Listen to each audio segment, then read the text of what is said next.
Well, hello, everybody, and welcome to our workshop this afternoon with Adam Bucko.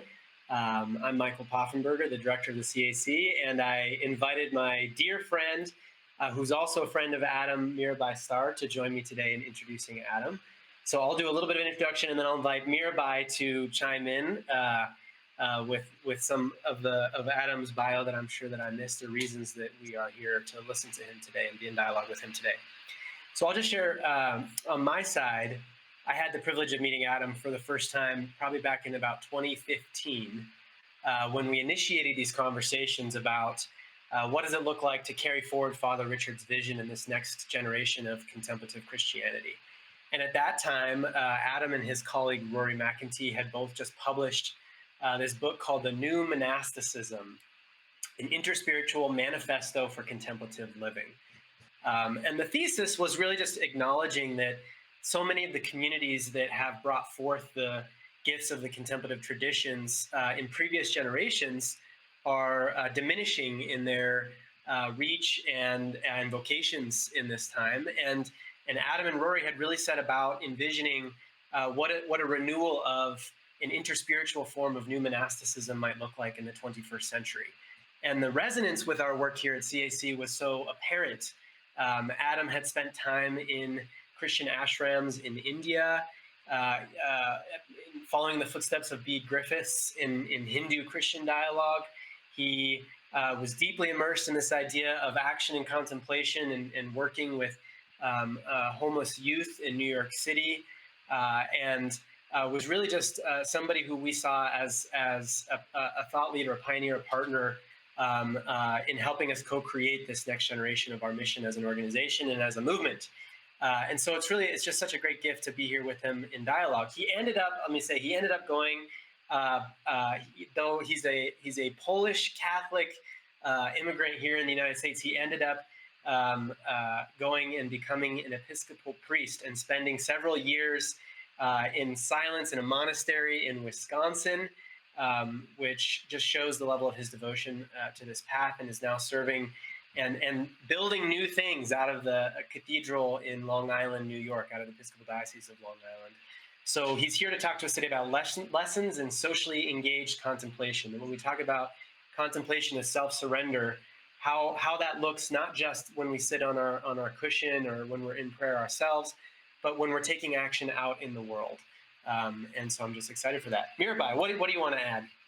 Thank you, Michael, for spontaneously inviting me to this little party, because I just love you both so much. And it's I love it when my worlds collide like this, my Adam world and my CAC world in this case. And I've been tracking, hi Adam, I've been tracking Adam's work and path for a very long time. I think you were in your very early 20s when we met, and you can correct me if I'm wrong about that, but Adam's work immediately captivated me. I think he showed up at some talk I was giving in New York City years ago, and I could just tell immediately that he was tapped into that deep wellspring of mystical passion that manifests as a natural, organic response to the suffering of the world. And so for the next few years, every time I came to New York, I would go to the Reciprocity Foundation, which was this extraordinary organization that Adam co-founded in the heart of New York City, dedicated to building well-being and wholeness among homeless youth of New York City. And I did grief work with them, and I did writing with them, and Adam facilitated all of that. And it has been such a great privilege to watch Adam's work blossoming, in particular lately the Center for Spiritual Imagination in New York, where I hope to visit very soon as the virus will allow it. But the thing that I really want to say about Adam is that he, more than anyone I've ever known, really embodies the confluence of contemplative life and the natural offering of the heart to alleviating suffering in this world. And I had the great privilege of writing the foreword or the afterword or something to the new monasticism book. Father Thomas Keating on one end and me on the other. I can't remember which one, but that was a great honor. And you all are in for such a treat with Adam Bucko. Thank you, Adam. Thank you, Michael. Thank you, Mirabai. So with that, I'll turn it over to Adam, and then you can post questions in the chat, and we will have some time for some Q&R at the end. So Adam, why don't you go ahead and take it away? Thank you so much for, my goodness, these introductions. I feel very humbled, and it's such a great joy to be here with you, Michael and Mirabai, but also with all of you. I was invited here to really just talk about how contemplation and action, how prayer and protest emerged in my own life. And so today I just wanted to share a couple of autobiographical stories that hopefully can be of some use to you. I wanted to begin with a little bit of my background. As Michael mentioned, I was born and grew up in Poland. During the time when I was growing up, which was 80s and early 70s, I was born in 1975, Poland was really going through some tremendous changes. More than half of the population was joining together in a movement for social justice, in a movement for democracy, in this movement to oppose and break the totalitarian system through non-violent means. And when I look back to that time, you know, being a child and seeing all the violence, at times seeing tanks on the streets, experiencing the martial law or the state of war, as we called it, I remember thinking that basically in my life I have two different options that I can choose. The first option was to become an alcoholic. And you know, drinking was one of the ways that a lot of my friends, a lot of the people around me coped with the sadness and the stress and the trauma of living in that kind of a world where our dreams were not welcomed, a world where our dreams were not encouraged or accepted. Another choice that I could make was to become an activist. And in Poland at that time, most of our activism was centered in the church. You know, churches were the only free places that we had where we could go and simply express the dreams that we had, the dreams that we carried on our hearts. Churches were the only places where we felt seen, where we felt empowered. And so, as a child, I remembered being inspired by some of the activist priests that I saw, that I met. One of them was my parish priest, the other one was Father Jerzy Popiełuszko. Both of those priests spoke truth to power. Both of those priests embodied something that radiated God's power, God's life, God's love, and God's freedom. Both of them had something that I deeply longed for. And so observing those priests, I remember as a kid just building a little altar at home and wanting to celebrate Mass, because I felt that through mimicking what those priests were doing in church, I too could somehow get in touch with that something that could hold me, that could make me feel whole, that could dissolve my fears when everything around me was collapsing.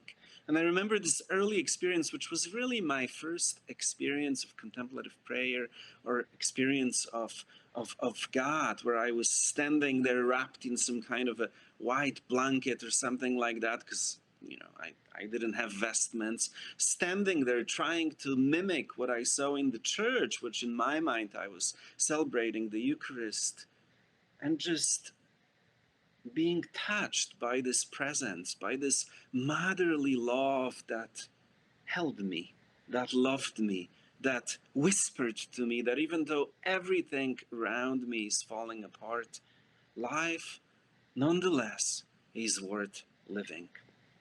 And so I wanted to open with this story. And as we are sitting with this story, as you are perhaps connecting with some of the stories that you had as a child of being touched by this motherly presence of God, I wanted to start this conversation with a meditation, a short meditation for us to connect with that presence of God deep within our hearts.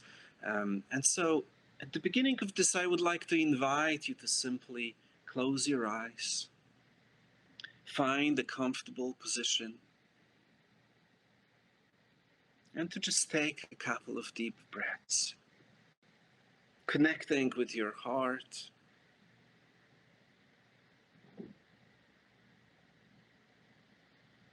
connecting with everything that is present in you right now.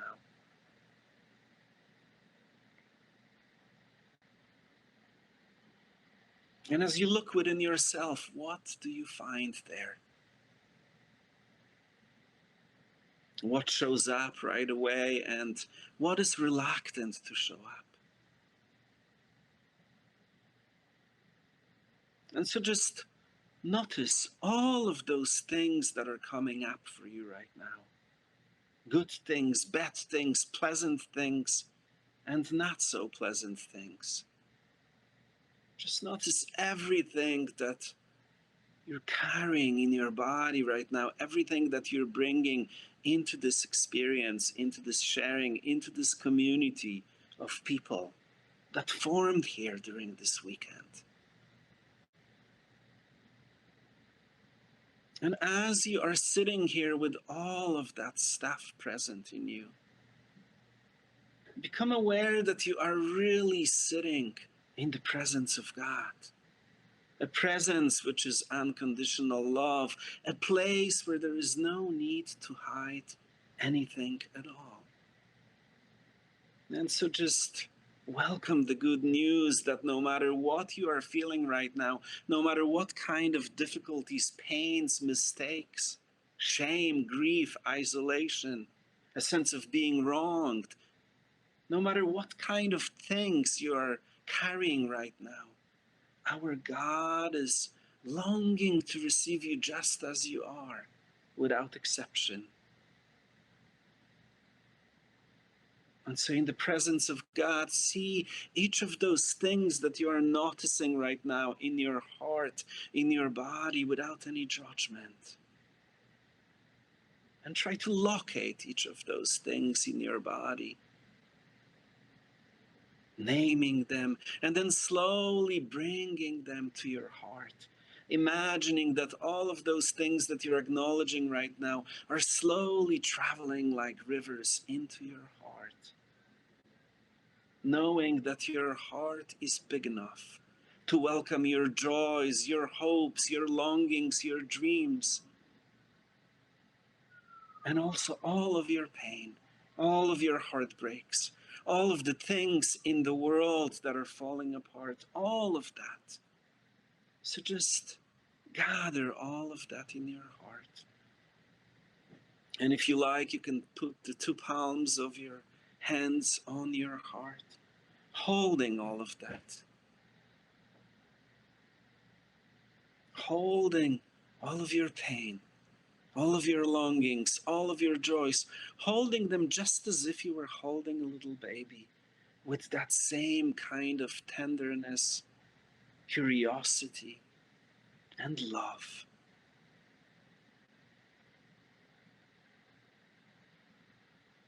Holding all of your things just as if you were holding a little baby. Knowing that in this space, everything truly belongs. Every part of you is welcomed. And as you are holding all of the bits and pieces of your life with tenderness and care, now invite God to hold you. Invite this motherly presence of God to hold you, knowing that our God is capable of touching all of our wounds, all of our brokenness, and transfiguring all of that into something that could become our unique gift to the world, into something that can help us to show up in the world and connect our gifts with all the cries that are present there. And so I invite you to imagine that you're truly being held by this motherly love and that you are resting in silence there, welcoming that embrace, opening every cell of your body to this warm, loving energy, inviting it in and allowing it to do the work of healing on you. And as we are sitting here with all of this, let us now just spend a few moments in silence as we listen to this beautiful ancient Carmelite chant, inviting the presence of our Mother Mary to hold us, to love us, and to transform us. Flos Carmeli, vitis florigera, splendor celi, Virgo puerpera, singularis mater ermitis, sed virinetia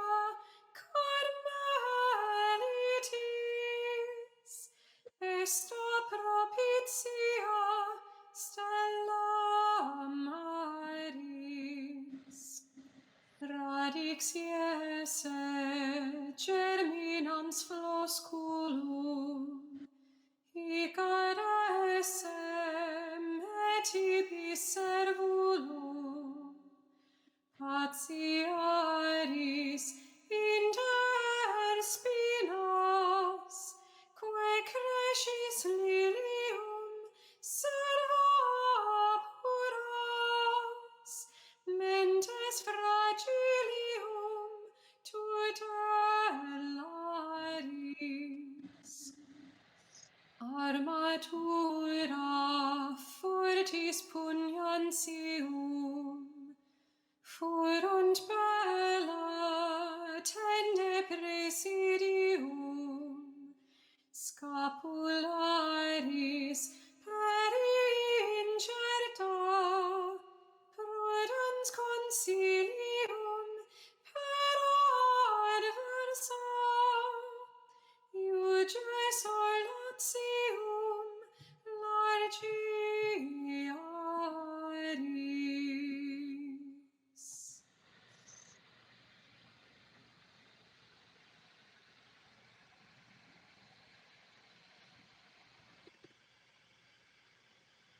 And now slowly, whenever you're ready, you can open your eyes.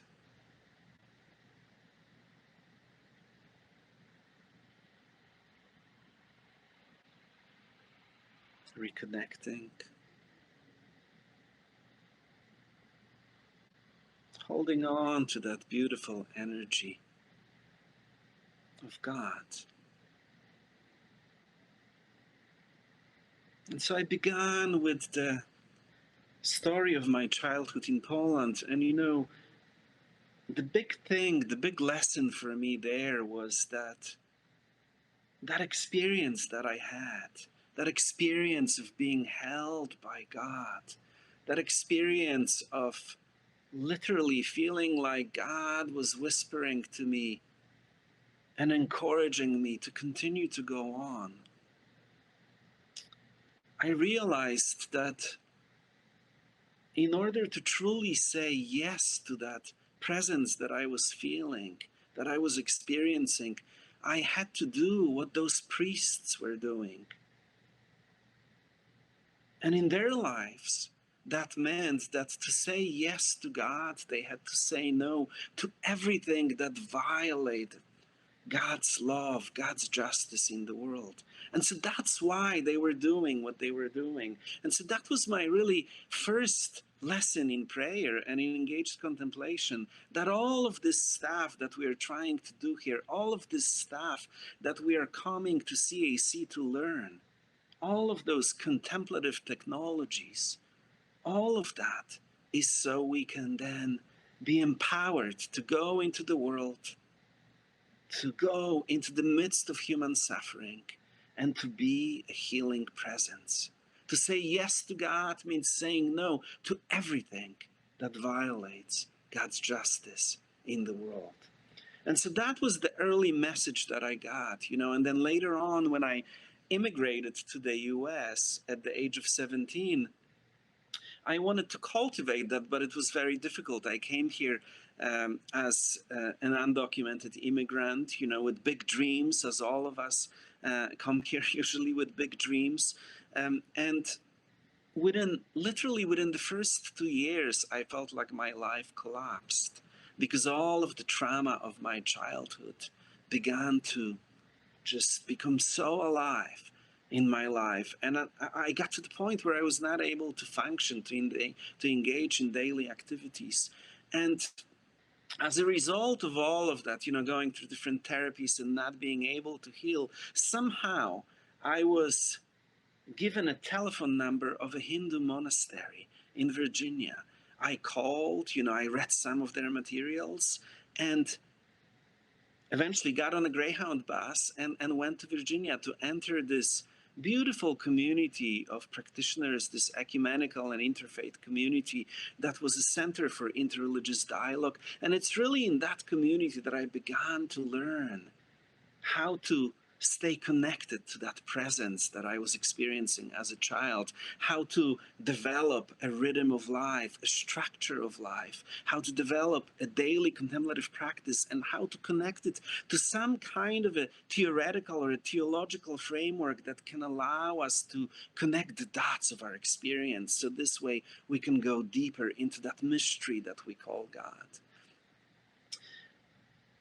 As I was learning all of that stuff, as I was slowly healing from my trauma, unfortunately also part of the program that I received in that monastery and in most of the contemplative writings was that in order to be well, in order to stay connected to the presence of God, the program that I received was that I needed to withdraw from the world. So early on, at the age of 19, I started disconnecting from all the messiness that was present in me. I started disconnecting from my sexuality. I started disconnecting from my body, and I embraced this kind of a vision of a perfect yogi or a perfect contemplative who was trying to live in some kind of hermitage, and become holy, become absorbed in this mystery that we call God. Eventually, that dream took me to India, and it is in India, even though I went there to become a monastic, even though I went there to pursue this dream of becoming a Christian sadhu, following the inspiration of Father Bede Griffiths and Abhishektananda and others, what I experienced in India was completely different. Minutes after arriving in India, I had this experience of meeting a homeless girl. I remember, just as if it were yesterday, I was walking in the middle of the night on the streets of Delhi, and all of a sudden, out of nowhere, emerged this little girl who came up to me, took my hand, and started walking with me, asking me to buy her something to eat. And before going to India, many people told me, don't get involved with beggars. That's, a pretty lucrative business. That's how people make a living. Just ignore all of that and go to the Himalayas, to the ashram or whatever. That's where real transformation is going to take place. So that was my initial response. I just wanted to ignore this girl. And I think that it's easy to ignore someone's words. But once there's that human touch, it literally felt like there she was, a call from God that I needed to respond to. And I remember looking at her face, and I remember looking at her and seeing her skinny body. She was just literally, skin and bones. Her face was burnt with cigarettes. Later on, I learned that she was bought and sold many times. You know, Westerners were making porn films with her, and she was just there on the street. She was about 13 or so, taking care of two of her other of her brothers, who were, I think, 7 and 8, and all of them were living on the street. And for some reason, when I really let that reality in, I felt that everything in me collapsed. And all of a sudden, there was this sense that whatever my life needs to be, it needs to be a response to her and to all the children that I saw there.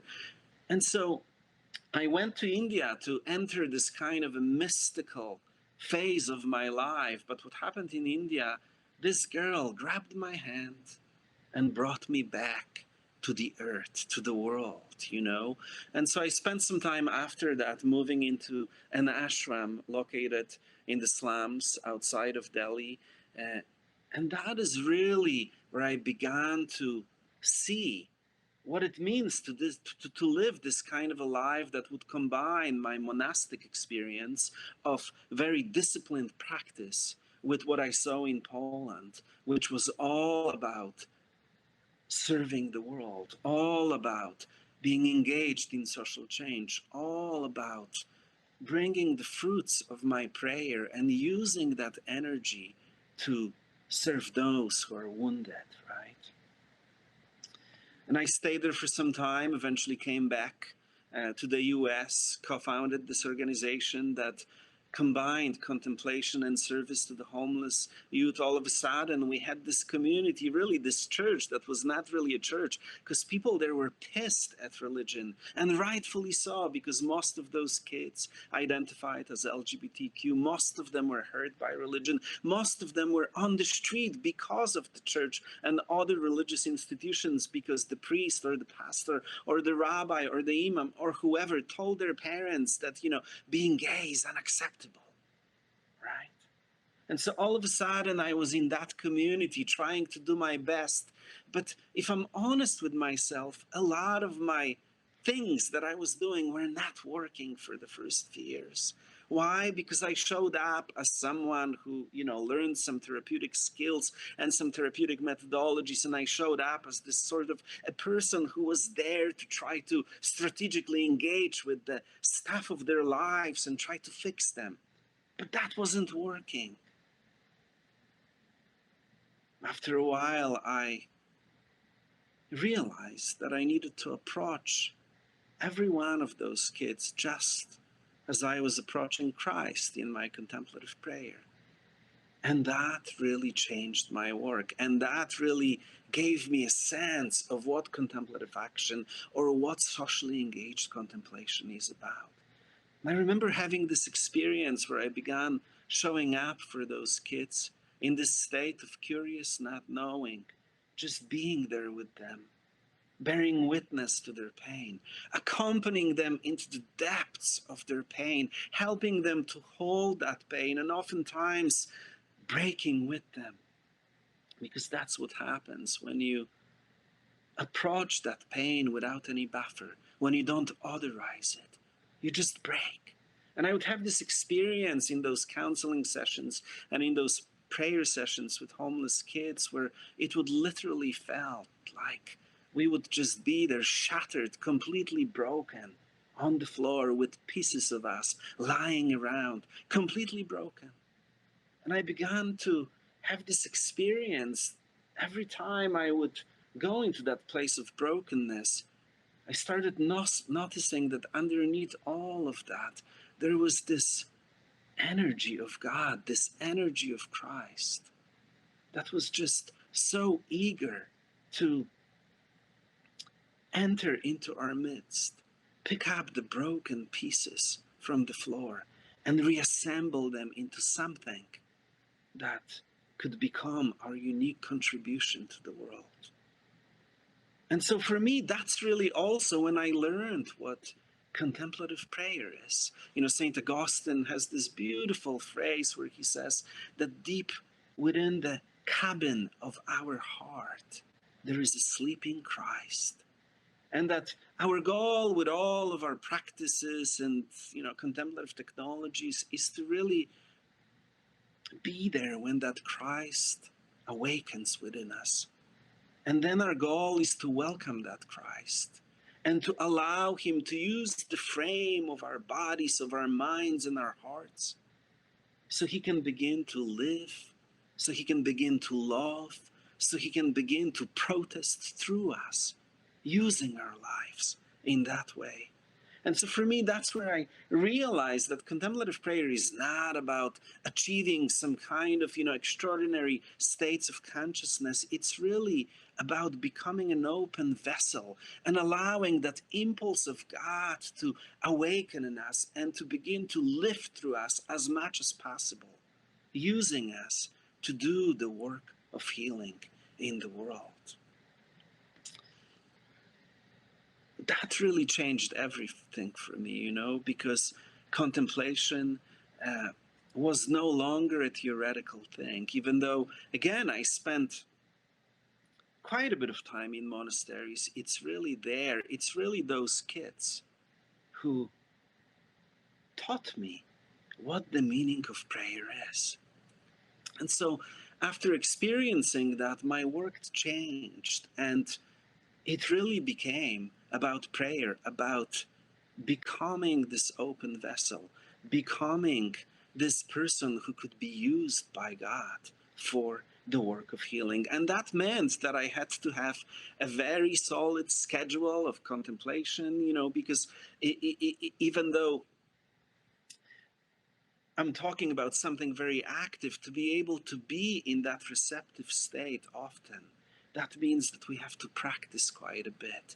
We have to continue to learn how to keep on going back to our hearts, how to keep on returning to that space within ourselves, how to disarm all of our defense mechanisms and to simply just be there in this state of availability. So God could take whatever we have and transfigure it into something that could become that thing that we offer others. And so, as I mentioned, that's really where things came together for me. But all of that, all of my efforts were still very much focused on individual service, on serving people who were experiencing a lot of suffering. And then what happened was I had this experience where one day, one of our street kids came in to our center, and I remember he brought a newspaper with him, and he said, "Look, I made it. I'm on the front page. I'm on the front page." And so I looked at him. I looked at that paper, and there it was, a picture of him getting arrested at Occupy Wall Street. And I said, "Wow." All of a sudden, that old kind of revolutionary impulse from Poland just awakened in me. And I said, "Wow, congratulations, you did something good." And he was initially shocked because he was, expecting that I would say, "Oh my God, now you're not going to be able to get a job because you'll have a record," and all of that stuff. And so it turned out that when Occupy Wall Street happened, which really in this country kind of reintroduced this idea of, income inequality. When Occupy Wall Street happened, when people from all over the country started arriving and going to New York to the Zuccotti Park, a lot of homeless kids that I was working with left their shelters and moved there. And so this kid, told me, "Well, I no longer live in a shelter." And at first I was shocked because he spent so much time trying to secure a place in that shelter. And being in that shelter meant that eventually he could qualify for some kind of, subsidized housing. But he said, "No, I left my shelter." And I asked why. And he said, "When I go to a shelter, I leave my bag, go to a bathroom, I come out of that bathroom, and then my bag is gone. When I'm at Occupy Wall Street, I leave my things, I go do some protesting, then I get arrested, then I go to jail, and then when I come out of jail, there are all of my friends, all of the people from the camp welcoming me with food and, making sure that I have what I need, and also celebrating my courage. And then I go back to the camp, and guess what? the bag and all of the things that I left there are still there. And so he said, this is the kind of a world that I want to work for. This is the kind of a world that I want to live for. And so to me, that was kind of re-immersion in this understanding that in order to do what we call engaged contemplation, in order to truly serve social change, our both spiritual and social work needs to happen on a couple of different levels. First of all, I think we need to be able to show up in the world, whether we protest, whether we serve, from a place of that deep prayer, which gives us access to the interconnectedness of all life, where we don't start our actions from a place of ideology, but rather from that place of deep prayer, where God takes us and sends us into the world, carrying his energy, carrying his love, carrying at times his very intense prophetic rage. So our work needs to start there. But then, of course, we need to start working on ourselves. And this is where all of our contemplative work comes into the picture. But of course, that's not enough. We also have to engage in things that can help us to address our shadows, in things that can help us to make sure that we're not doing what some psychologists call spiritual bypass. In other words, we have to have tools that can enable us to work with all of the stuff of our lives, not just some of the stuff of our lives. So this way we can work on a transformation of all of our stuff, right? And then that's where our action comes into being, and our action needs to be threefold, I think. First of all, we need to pay attention how we live. And that means that we need to pay attention to how we spend our money. It was Arundhati Roy who said, I believe that, the empire has some power over us, but we are also pretty powerful in it. If we stop spending our money, we can starve it, right?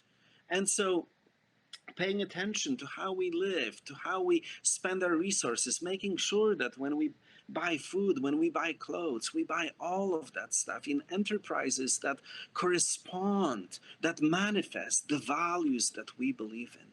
In addition to that, then we have to engage in direct service. Our hands need to be touching the hands of those who are suffering, and that includes the suffering of our Mother Earth. And then the final level of action is that we need to realize that all of that is not enough. As good as that may be, all of that happens and is mediated through institutions and social structures, and that's when we have to engage in strategic social change. And I know at CAC, and I know probably Michael already talked about that the model that has been developed by the momentum training is very popular. And that is a wonderful model because it enables us to begin to think strategically how to engage in social change. And in my view, both the kind of emergent strategy, which is really a strategy of contemplative prayer, where we can be informed by the guidance of the Holy Spirit, and the strategic strategy, both of those need to combine.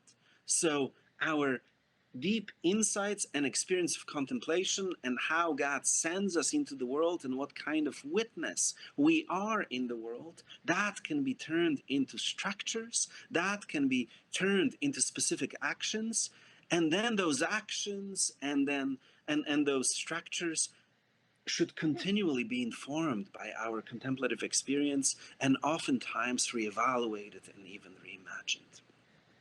Anyway, I think that we're actually running out of time, and I think that maybe now would be a good time to kind of circle back to Michael and see if we could maybe have more of a conversation, because I can share many stories, but I think it's so much more interesting when we can be in a real conversation, in a real dialogue. Thanks, Adam. There's a little bit of a delay, so if we talk over each other, my apologies to everybody. And there's so much to dive into here, and only till quarter past the hour. So I'm going to do my best to just pick a few of the questions and topics coming up for me and for other folks who are participating. So one thing I just want to reflect back, Adam, is I think that what you are saying is the part of the heart of why Father Richard founded the CAC. He talked about the early days, especially where we didn't have the broad reach and the teaching and the books and the conferences with 5,000 people present. It was a little countercultural, volunteer-run organization here in Albuquerque, and his idea was to give people engaged in various forms of social ministry and social engagement the contemplative grounding that he views as so critical to doing that work as a source of healing in the world. And it's sometimes hard to talk about in a way that people can really grasp the sometimes the subtlety of what that project is about. And I think you're touching on it so well. And I want to just reflect back a few of the quotes that I heard from you that are just little gems. One of the questions coming up in the chat reflects on this too. So much protest is what we are against. How can we engage in society in a way to be for?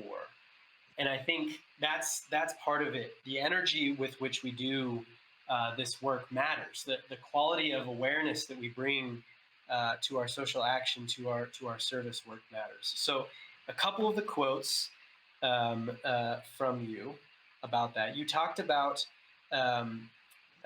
contemplation brings into social change work that it's not about ideology. That was one thing you said. You said it's about becoming an open vessel. And you said saying yes to God means saying no to everything that violates God's justice. That was a good one. Saying yes to God means saying no to everything that violates God's justice. So saying no from a posture of being an open vessel, as you talked about in your experience with the street kids in India and your experience with the street kids in New York. I think that is the heart of what the contemplative traditions and contemplative practice can bring to efforts for social change, where rather than it being about asserting the rightness of my view, your capacity to be a vessel, to be open as an instrument, makes it about healing all of us, healing the whole. And it creates an energetic quality that gets brought into these instances, and in my experience are so at the heart of the most powerful movements for social change throughout history. It's not ideological, rigid, no energy. It's transformative, fiery, spiritual energy that draws everybody into the power of it. And I see that in what you are describing. So maybe you could share a little bit more about that from your experience. We can then go to some of the questions. Yeah, thanks, Michael. I mean, I think what I'm trying to capture here is that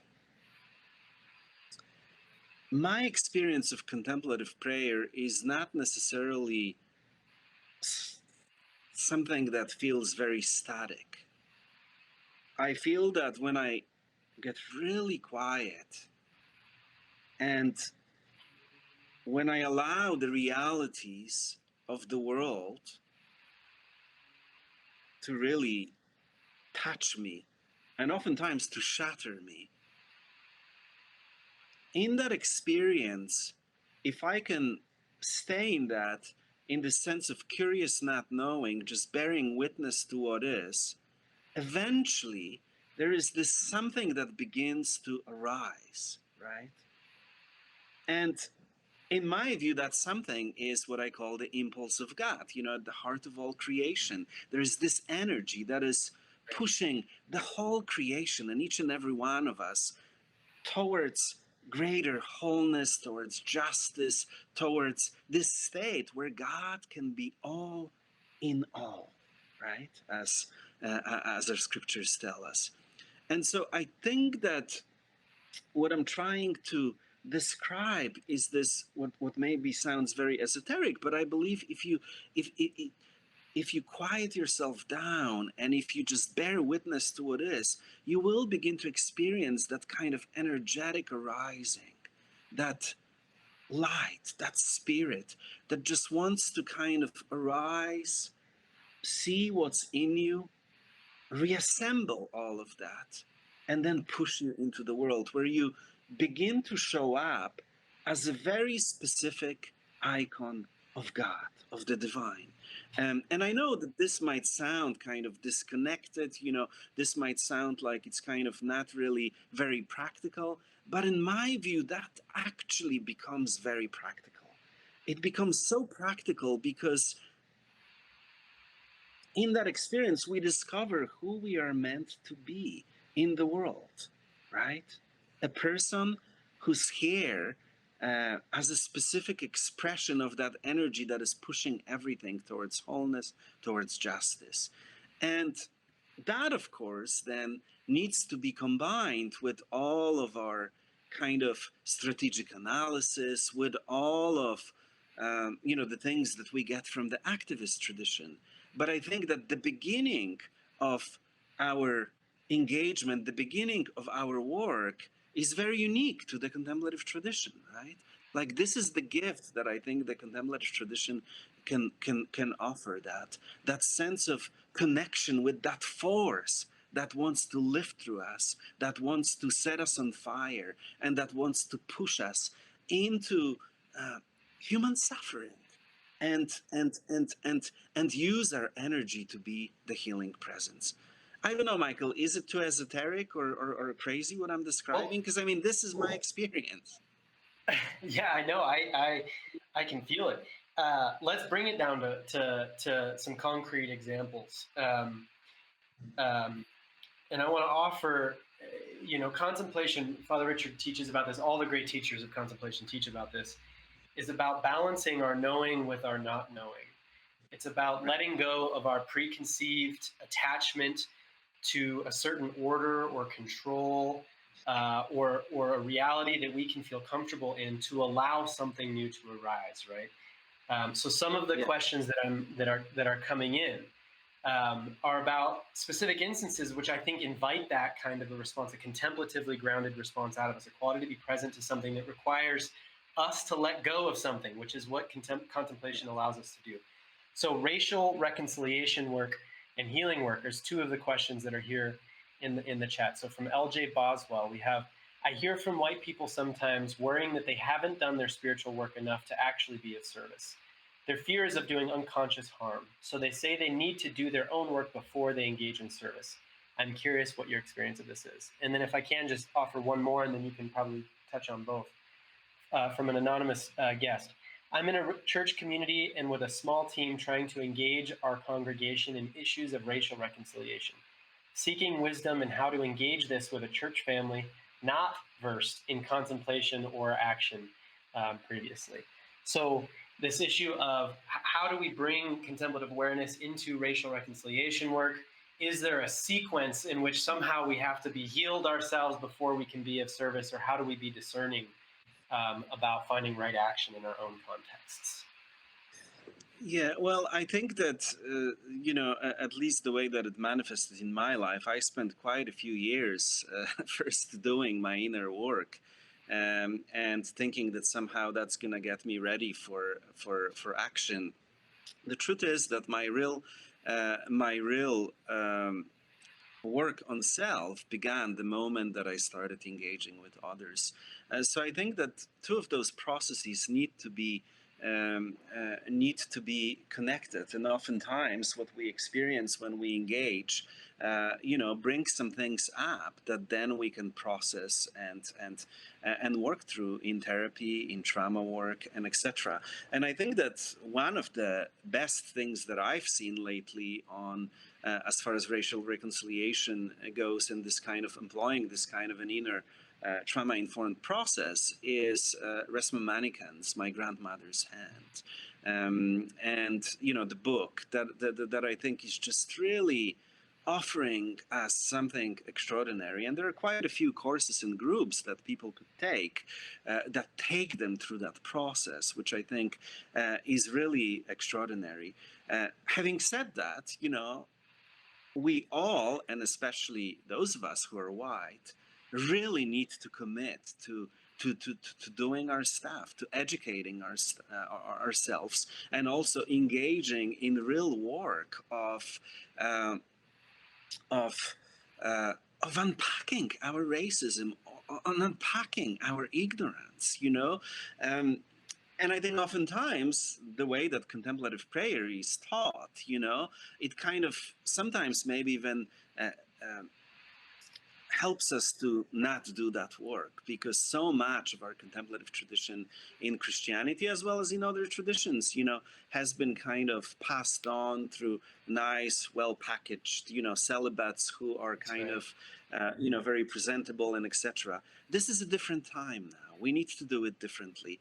And I think something that Resma Manikan is offering us in terms of employing different contemplative exercises to go into ourselves, even for white people, and especially for white people, I think that what he presents should be the first step in engaging in any kind of work. But we shouldn't wait too long. We can do some of that work and then engage, because I think that that's often an excuse, especially from those who are privileged. That somehow we should spend years, looking inwards before we make any steps towards service.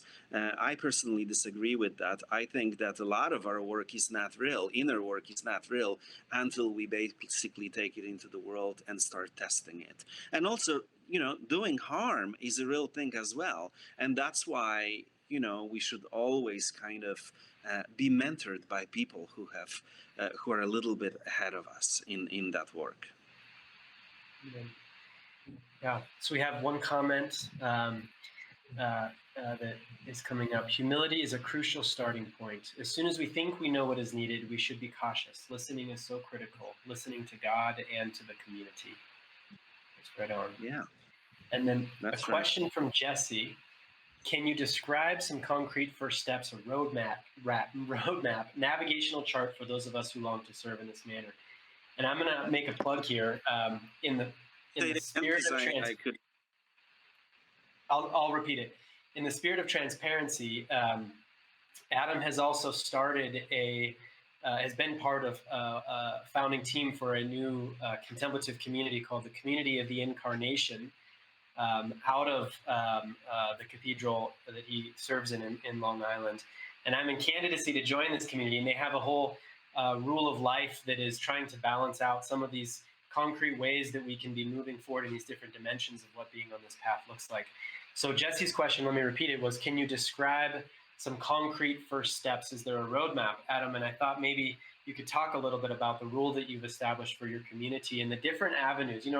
10,000 pathways to the divine, right? But at the end of the day, we also have to make it practical for folks.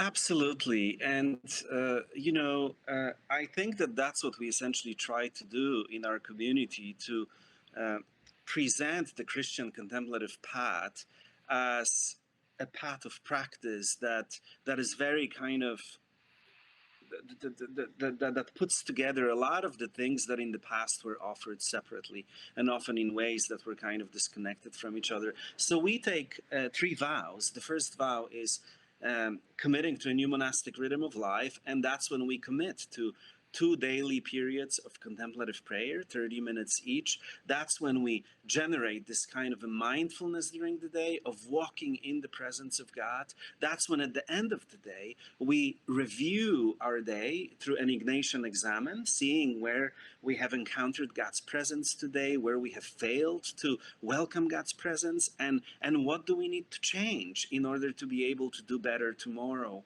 That's when we also listen to scriptures, the earth and the news, as a way of God communicating to us, as a meditative exercise, trusting that God still speaks to us. So that is, the first kind of thing that we do. In addition to that, we also have 1 day of silence each month and 1 week of silence each year. So that's just kind of some of the practices. Then the second vow that we take is a vow to commit to an ongoing conversion of life. And that's really the work of introspection, the work of being in spiritual direction, the work of being in therapy. So everyone who joins with us is required to be both in spiritual direction, in therapy, and then in addition to that, everyone is part of a small group where they essentially utilize the methodology of the 12 steps, which Father Richard is really a pioneer of translating for people who may not necessarily be struggling with addictions, but presenting that as a framework towards what in a Christian tradition we call the conversion of life, right? Where all of the different parts of our lives are slowly aligned with what we call the will of God. And so in that particular vow, we are part of a small group. We embrace a framework for spiritual development, and we try to avoid spiritual bypass and essentially try to kind of work in a way that uses all of the materials of our lives and engage with that in such a way that transformation could become possible. And then the third vow that we take is basically living all of that, all of the insights that come out of the vow 1 and vow 2 in the context of hearing and responding to the cry of the poor and the cry of the world and the cry of the earth. So basically all of this stuff, all of this spiritual growth business, none of it is for ourselves. We are doing it so we can show up as a healing presence in the world. And in that particular vow, we engage in some of those different levels of social action. We start with prayer, not ideology. We simplify our lives. We serve. So our hands can be touching the hands of those who are suffering. And we engage in support, a real support of social movements. So that's kind of, to me, a framework for how to have a spiritual life and be an engaged contemplative. And I think we can start with vow 1 and then slowly move into vow 2 and vow 3. So if you're interested in that, you can check our website, spiritualimagination.org, and we have that rule of life on there. Thanks, Adam. Yeah, the workshop notes for this session have Adam's books and links to the Center for Spiritual Imagination and the Community of the Incarnation, which is what he was talking about. Adam, why don't you take us out? We've got just 3 more minutes, and then we're going to have a 30-minute break before Brian McLaren and Father Richard will be doing our closing weaving for the afternoon. The last question here, why don't you take us out on this, is from our friend Daniel, who's asking, how important is community in pursuing a life of contemplative and social action? Do you start and then hope that others may follow? How do you form or find a community with such an intention of deep contemplative practice and social engagement?